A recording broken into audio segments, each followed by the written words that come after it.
Bienvenidos a su canal, bienvenidos a CryptoFranco, un espacio en YouTube donde compartiremos DeFi, proyectos relacionados con finanzas descentralizadas, noticias, pronósticos, monedas y tutoriales que nos permitan crecer en este espacio importante de lo que son los criptoactivos, la tecnología blockchain que hoy en día nos facilita a todos la oportunidad de contar con información y herramientas que pueden convertirse en un portafolio especializado de ingresos para mejorar nuestra calidad de vida y sobre todo para adaptarnos y entender las bondades de esta poderosa tecnología hoy en día más masificada y sobre todo disponible y al alcance de cualquier persona. Bienvenidos entonces a compartir en nuestro canal toda esta información y muchísimo más.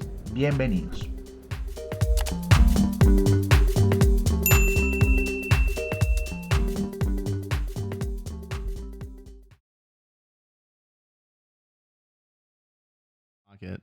Yeah. Jeremy, what's up, brother? Do you have any questions or comments? I know you're relatively new to the Wise project, obviously because of the one Wise Viper pair. But I know you're just from talking to you, pretty sharp guy. I mean, any comments or concerns about Wise or any questions? Peter here. Yeah, I mean, first, Peter, it's a pleasure to be on a call with you. From what I have gathered so far, it's a pretty brilliant project that you've come up with and have gotten this far, and I'm very excited to see where it goes in the future. My question was more towards the proliferation of Wise, from where I was able to kind of learn from it, and I think where a lot of other people will, is these branching out into liquidity pools. I know there's a couple other projects that you guys are trying to get from the other Zoom call from the other day. There was some discussions. You guys are working on some stuff behind the scenes that, you know, will eventually work out, something like the Viper swap pairs, wherever you guys are trying to figure those out at.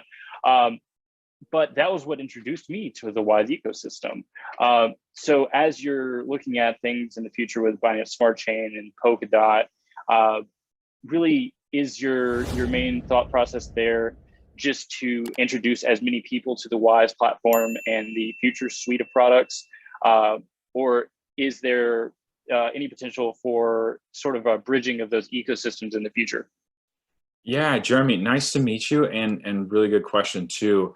And I'm so glad that you know that these partnerships with liquidity providing is actually bringing more people into our ecosystem. Like that couldn't have been a better result. And I'm glad that I didn't put a video out on Viper Swap immediately, because that massive high APY, I think that made a lot of people interested in being like, yeah, I got to get some of this. Like, is this legit? Can I can I hold this without it going down to zero? Because that's pretty massive APY. I think that's going to be the way to go. Like I don't think we're going to announce it across like immediately, because that's such that's such a curiosity generator. To start out with like massive APY and be like try to be one of the first people to get in there for the first day. Yeah, so the expansion to other blockchains, it does a couple of different things. Yeah, we are going to like one of the ultimate goals is to run a type of index fund where we have like a one Wise token to rule them all. That's like a piece, you know, it's a piece of all the different Wise tokens on every single blockchain. That way you can basically hold a piece of the cryptocurrency ecosystem as a whole and not be tied to only one blockchain. But another thing it does is that we've innovated a way to be able to utilize the money that's below the price floor for every time we launch on a different blockchain. And so like right now, we started out with 55,900 Ethereum and that initial pot that we put on Uniswap means that you know, we have a price floor, and that if everybody sold their Wise, there would still be 28,000 Ethereum. So that means that 28,000 Ethereum is never accessible by anybody. It's just holding space and holding a number on Uniswap. That money will never be used for anything. When we launch on Binance Smart Chain and every subsequent one, our tokenomics allow for that money that is below the price floor to be accessed and used to create interest and profits for the entire ecosystem. So if you take 50% of the supply and sell it for X amount of dollars, and then you use those dollars to create a liquidity pool with the other 50%, that if the 50% that people bought got sold back, then that means 50% of the money would remain and the price would be down 75%. So every time we launch, 50% of the money that's raised in that initial launch is below the price floor and can be accessed. And so on Binance Smart Chain, there's many ways that we can put that money to use. BNB can be staked on the validator nodes on the Binance chain. You can put it in the interest-bearing BNB pool on Alpha Homora version 2 on Binance Smart Chain and earn like 30% interest. And so we are going for like $100 million raise to 200,000 BNB. Even if we only get half that, even if we only get 58 million, I think we're going to hit our cap fairly easily. But let's just say we only raise 50 million. That means 25 million can be lent out. Let's say we stick it on Alpha Homora. We're making, let's lowball it and say we make like 15% interest. That's still like $10,000 a day. And so that $10,000 a day can be used to incentivize people to stake, to fund other programs within the ecosystem, and just have revenue for people that are using Wise, because we don't have any revenue now. So every time we launch on a different blockchain, that 50% of the initial pot of money that's raised basically just gets rolled back into this big hedge fund that is producing money every single day to reward wise investors for staking and for doing other things in the system. So it's the new tokens don't directly affect the prices of the original. However, the launch itself creates revenue that will help the whole. Thank you for that. I appreciate it. Yeah, What's really up, Braxton? Good to There he see you, is. bro. Dude, you look like you haven't slept in like a decade. Yeah, well, I mean, I just became a dad about what is it, like 3 weeks ago now, a month ago? I don't even know. But yeah, thanks. And then we got this launch and stuff. But yeah, I'm a little bit tired, but it's good to see you, bro. How you doing? Dude, on a Zoom. Anyway, so you came in with, I don't know how much of that conversation you heard, but she is super concerned with the US printing off like all kinds of money. Right. And she's looking like, where can I put this money where it's safe? So she's like, should I put it in crypto? And I'm like, whoa, no. Don't put all your money in crypto. If you're concerned about the stock market going up and down. So I think the question that I would have would be, someone like her, so she's 60 to 65 years old, semi-retired, has a decent chunk of change. She represents just like the average person from rural Pennsylvania, which you're very familiar with. What would you say to someone like that? She told me she has several $1 million to put by. Obviously, I'm not going to go, hey, put all several $1 million into crypto. What would you say to someone like that, like that, that just says, hey, I have a bunch of extra money. I'm concerned about the market. I'm concerned about the US printing off the money. You being in the crypto business, can you give me your best advice about, what I should do with my money? Not that this is financial advice by any means, but I'm asking you for what would you say? Yeah. So I actually would put it all into crypto, but I wouldn't put it all into volatile crypto. I would put it some into stable coins, but the reason I would put it into crypto is because decentralized finance offers the best lending and borrowing rates you'll ever find. It's like many times better than anything you'll find in traditional finance. Like maybe she could play the stock market and make like 10% if it's a good year. But in crypto, with just stable coins, you can make over 10% interest. With stable coins that are pegged to $1, you can put in a decentralized protocol and earn interest. There's one right now, Anchor Protocol. You can make 20% APY on stable coins. So first of all, obviously, you wouldn't want to just tell her to put it all into crypto without some serious education. Because if she's putting in her whole nest egg, or even a good portion of her nest egg, if she were to like fall prey to a scammer or not understand about her keys, like that would be devastating. So she needs to be educated, first of all, on to how to keep things safe, and to not get scammed.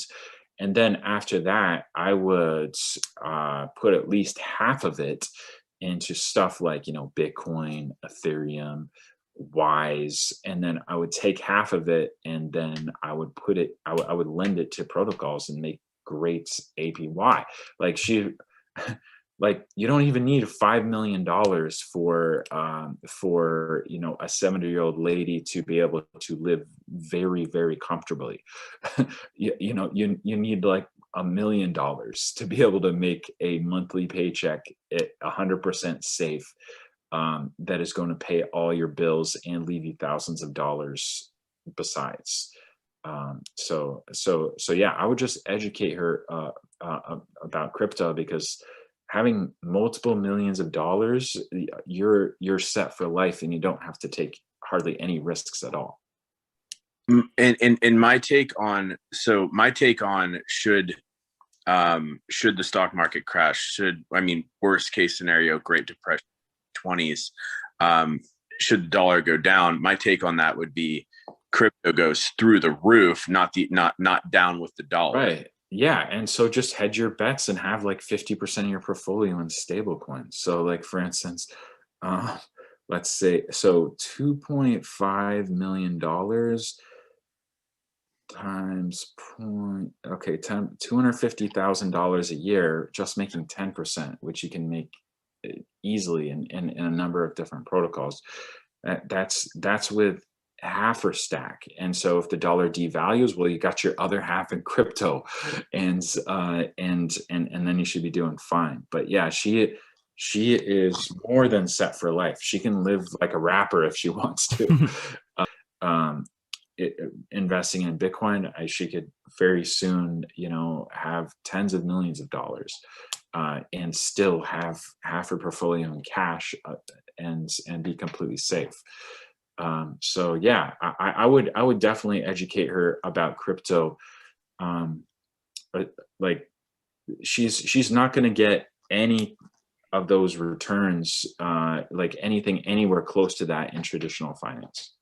Yeah, that's interesting, because I the take I took with her was, I was like, hey, 15-20% of that, maybe put in crypto. And then I was on a completely different different logic train. But I appreciate your confidence in, I would put it all in crypto, and really backing that up with stats, because that's, the way you spoke of that with certainty, I was, because what most people, when they talk about crypto, is, hey, don't put in an amount of money that you're not afraid to lose, where you took the complete opposite route of that, where it's in my bank account, I only have enough money to pay my electricity and gas bills. That's all the fiat that I hold.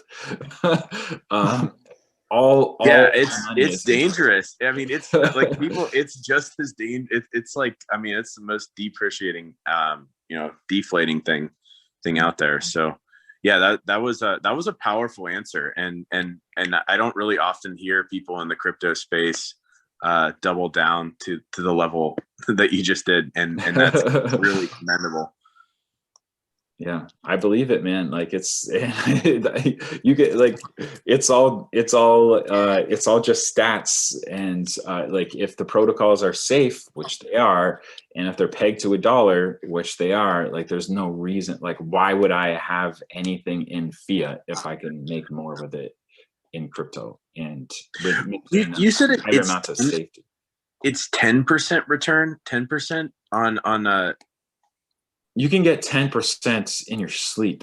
You can get up to 20% return consistently too. Anchor Protocol gives stable 20% return on stable coins. It's pretty sick. Other protocols, Aave Compounds, they give a variable APY. It fluctuates anywhere between like 8% and like 36% on any given day. So it just depends. But you can pretty safely get 10% or more with like even in a bear market. So that's not a difficult thing to do.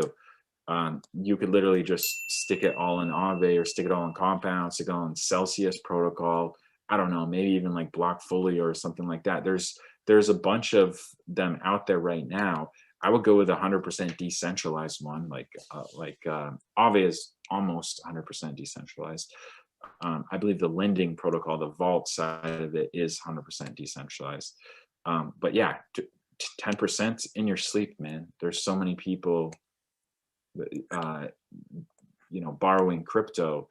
There's many ways you can do that, and Anchor Protocol is one of the newer ones that's offering a stable 20%. Now they haven't really been tested long term yet to see if they can hold that 20% APY, but it's been like 3 months now, and they have 20% APY stable on stable coins. Yeah, that because that was like the phenomenal answer, and it just shows your conviction in what you're doing, which is really reassuring from anyone's eyes. Well, Peter, I'm sure you got a lot of things to work on. If Jeremy or Jacob don't have anything else, don't let us hold you up. Do you guys have anything else, guys? But yeah, my current favorite way is right now providing liquidity to these DEXs that are offering a high ROI by giving their tokens like QuickSwap and like ViperSwap. But there's many ways you can farm and mine stuff, and I think that's super cool. Heck yeah, that's what I'm doing too. Jeremy, got anything else, brother, before we end the stream? Just really, if you could spare a second, it's just more of a big picture question I have for you, just kind of as someone who's obviously deep dove in this space for some time, to say the least. Looking at the growth of liquidity providers and decentralized exchanges, big picture, say 10, 15 years down the road, as this adoption rate most likely continues as it has over the last decade, do you see areas like Binance and Coinbase and things like that falling in the advantages they share over the market right now as independent liquidity providers become more powerful and we move towards a more decentralized chain across the board, really? Is there potential to move away from decentralized exchanges, in your opinion? Yeah, I think the Binance Smart Chain was Binance's answer to the fact that they know that people are moving away from centralized exchange to decentralized exchanges. Yeah, it's just a matter of time. Decentralized exchanges have so much more to offer, especially once Ethereum 2.0 comes out, and on other blockchains that have cheaper gas fees already. It's not only a better experience to just transact on the decentralized exchanges, because I don't have to go through KYC if I'm doing that. I don't have to worry about the exchange getting hacked or withholding withdrawals or putting an amount that you can't withdraw over 2 Bitcoin or whatever. It's just a better experience on decentralized exchanges, and it's decentralized versus centralized. So it's just a matter of time. And I think the developers need to kind of step up to the plate to create a smoother user experience for new users, because that's something that centralized exchanges do better right now. But it's only a matter of time before developers do that and make it super easy. And yeah, we're gonna have way more decentralized exchanges and a lot more activity on decentralized exchanges than on centralized one. Uniswap only got made at 2018 November, so barely. So just like 2019, 2020, we're talking like 2.5 years maximum. So it'll like give it a few more years, I think, and I think you'll see some big changes, some big shifts to stuff like maybe Uniswap is still the king in 5 years. I think Uniswap version 3 is a step towards that uniqueness that can't be offered on centralized exchanges. We'll see. There's some controversy there too, but I think in a few years' time it'll be very apparent that decentralized exchanges are where the hub of the activity is.